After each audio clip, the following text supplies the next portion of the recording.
So, Atomic Habits by James Clear. This is the first book I've read this year, and it was pretty solid. So, the thing with, I want to say the whole purpose of this book, first off, is to try to help you become better. The goal is in the long run to be happy. And he talks about this in detail. Like, really towards the end of the book, he really talks about how you can fulfill all of your needs. Kind of.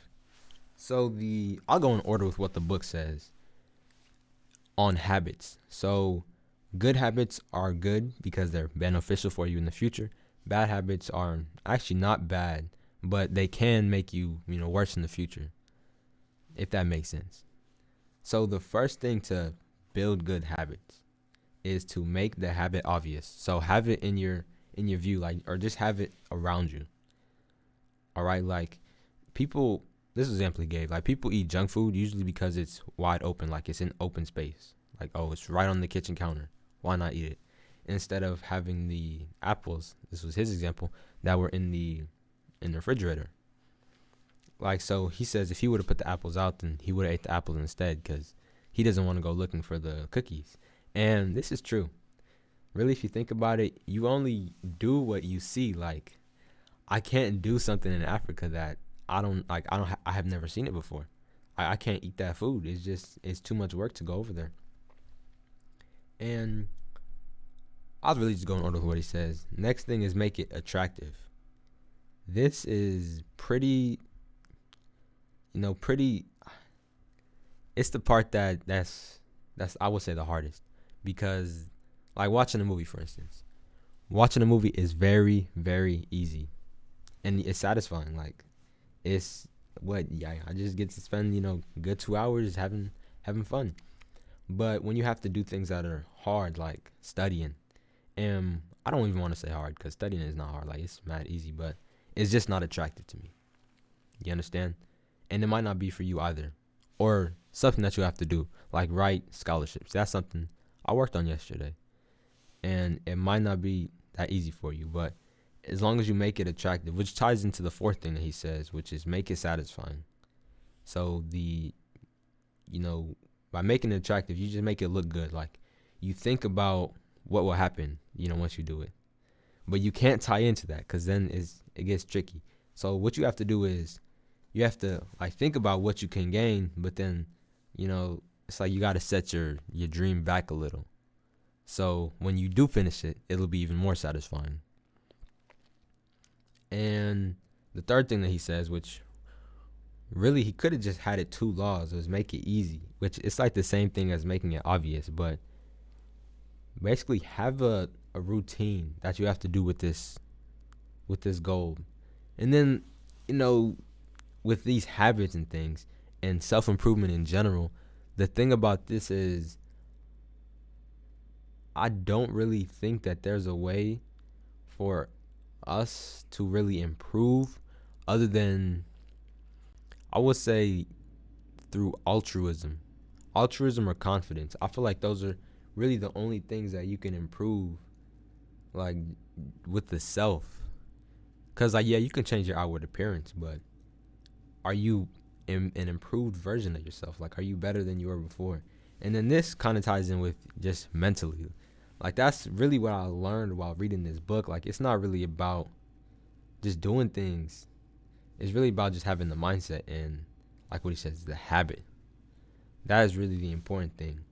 Having the habit, which changes your morality. Because I feel like the goal is to be a better person, really.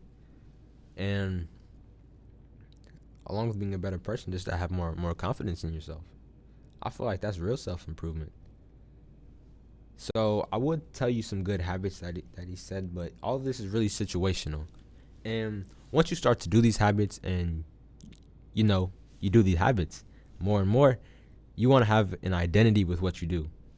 And the only problem with having an identity is once you stop having or doing the certain habits, you'll have to, what are you? And this is exactly, I would say, my problem, because I haven't been posting videos recently. I've been trying, honestly, but I've had a mic problem and I just stopped reading books. I haven't stopped completely. I still read, but not the record-setting pace that I was at. Like I was reading multiple books per day, but now it's well, I read this one, so my New Year's resolution. It can't even be a New Year's resolution because like I've been reading books like practically my whole life, so it's like what he says, it's just like a habit now. But I've stopped reading books because there was no benefit in it for me. It's like I've learned everything that I wanted to learn.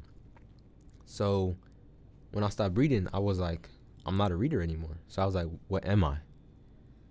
And I feel like I lost a part of myself. And with that, what I should have done is I should have took up another hobby.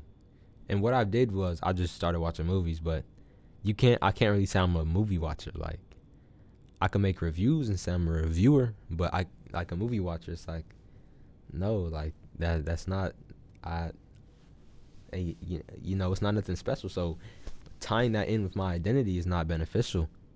But becoming a reader is it's more beneficial than watching movies, to say the least. And even just having this knowledge is not beneficial without applying it. That's and I've been applying it, thankfully. With school, I've actually been applying some of the stuff that I've learned, not everything, because that would be too much. Like I'm tied into pretty much every genre. But back to habits and atomic habits, and I would say the meaning of this book. The meaning of this book is just to show you and to tell you that you can be great too. And I'm pretty sure I've said this before, but it's true. Like anybody can do this stuff. Like anybody could have picked up this book and was like, I want to make a change today. And anybody can change, but not a lot of people do. That's pretty much the truth. And it's not a sad truth,